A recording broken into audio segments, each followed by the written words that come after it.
அஸ்ஸலாமு அலைக்கும் வரஹ்மத்துல்லாஹி வபரகாத்துஹு. அன்பார்ந்த சகோதர சகோதரிகளே, சமீபத்தில் நடந்த ஒரு நிகழ்வு திருப்பூர் மாவட்டத்தில் அபினாவசி என்கின்ற ஒரு பகுதியில் ஒரு சகோதரி, ரித்தன்யா என்று சொல்லக்கூடிய ஒரு சகோதரி, அவங்க என்ன செஞ்சாங்கன்னா தற்கொலை செய்து கொண்டார்கள். திருமணமாகி 7 நாள் தான் ஆகுது. இப்போ நீங்கள் நியூஸ்லலாம் பார்த்தீங்கன்னா அது ஓடிட்டுருக்கு. என்ன காரணம், அவங்களுடைய பெற்றோர்கள் என்ன கம்ப்ளைண்ட் பண்ணியிருக்கிறாங்க அப்படின்னு பார்த்தா வரதட்சணை கொடுமை, அதுதான் காரணம். ரித்தனியா அவங்களுடைய கணவரும் மாமனாரும் அவங்களுடைய குடும்பத்தாரும் வரதட்சணை கேட்டு என்ன செஞ்சிருக்கிறாங்க, கொடுமை படுத்திருக்கிறார்கள், கொடுமை செய்திருக்கிறார்கள். அதனால தான் எங்களுடைய மகள் உயிரை மாய்த்து கொண்டார்கள் என்று கம்ப்ளைண்ட் பண்ணியிருக்கிறாங்க. அந்த புகாரின் அடிப்படையில் அவங்கள கைது செய்திருக்கிறாங்க. இது நடந்த தகவல்.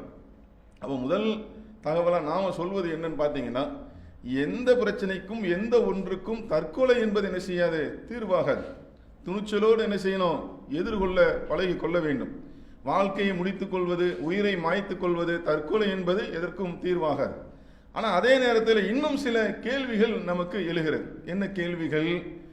1961ங்க அப்பவே என்ன செஞ்சாங்க, வரதட்சணை தடை சட்டம் அப்படின்னு ஒன்று கொண்டு வந்தாங்க. 1961 பாருங்களேன்.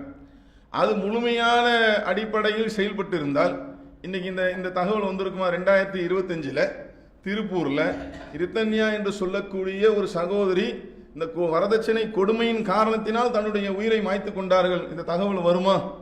அப்ப என்ன இல்லை, முழுமையாக செயல்படவில்லை. இன்னொரு அதிர்ச்சியான தகவல் என்ன தெரியுமா? 2019 ஒரு புள்ளி விவரம் எடுக்கிறாங்க. ஒவ்வொரு நாளும் 20 பெண்கள் வரதட்சணை கொடுமையின் காரணத்தினால் தங்களுடைய உயிரை மாய்த்துக் கொள்கிறார்கள். எவ்வளவு பெரிய அபாயகரமான விஷயம் பார்த்தீங்களா? இந்தியா முழுக்க உள்ள அந்த புள்ளி விவரங்கள்ல 2019 சொல்லக்கூடிய தகவல் என்னன்னா, ஒரு நாளைக்கு 20 பேர்.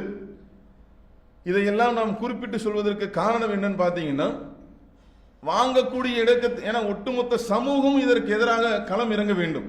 ஒட்டுமொத்த சமூகமும் இதற்கு, இந்த வரதட்சணை கொடுமைக்கு எதிராக களம் இறங்க வேண்டும்.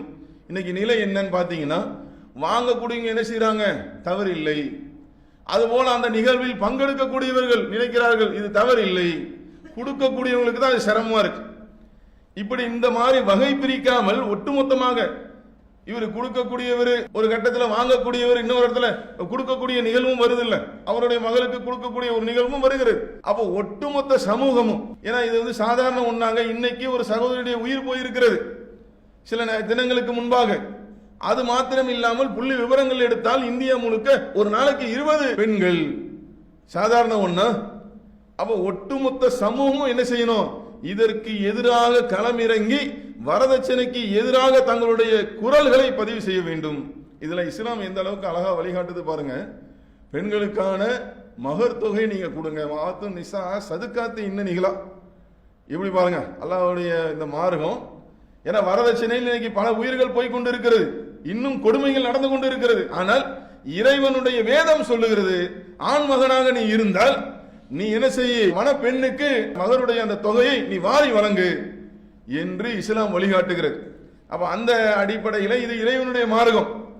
அந்த அடிப்படையில் என்ன செய்ய வேண்டும், ஒட்டுமொத்த சமூகமும் களம் இறங்கி இது போன்ற வரதட்சணையுடைய கொடுமைக்கு எதிராக களம் காணக்கூடிய ஒரு நிகழ்வு என்பது தேவை. அப்போதுதான் இது கடைசியா இருக்கும். உயிர் என்பது சாதாரணமா? இன்னைக்கு இவங்க உயிரை விட்டு இருக்கிறார்கள். தற்கொலை என்பது எதற்கும் தீர்வில்லை, துணிச்சலாக எதிர்கொள்ளணும், அதுதான் நம்மளுடைய நிலைப்பாடு. ஆனா இது போன்று என்ன செய்யக்கூடாது, இனி ஒரு நிகழ்வு நடக்காத வண்ணம் இந்த அரசாங்கமும் சமூகத்தில் உடைய அத்தனை பேருடைய பொறுப்பாக இது இருக்கிறது என்ற தகவலை சொல்லி இரண்டாவது உரையை நிறைவு செய்கிறேன். வாஹிருதவானா அல்ஹம்துலில்லாஹி ரப்பில் ஆலமீன். அல்லாஹு அக்பர், அல்லாஹு அக்பர்.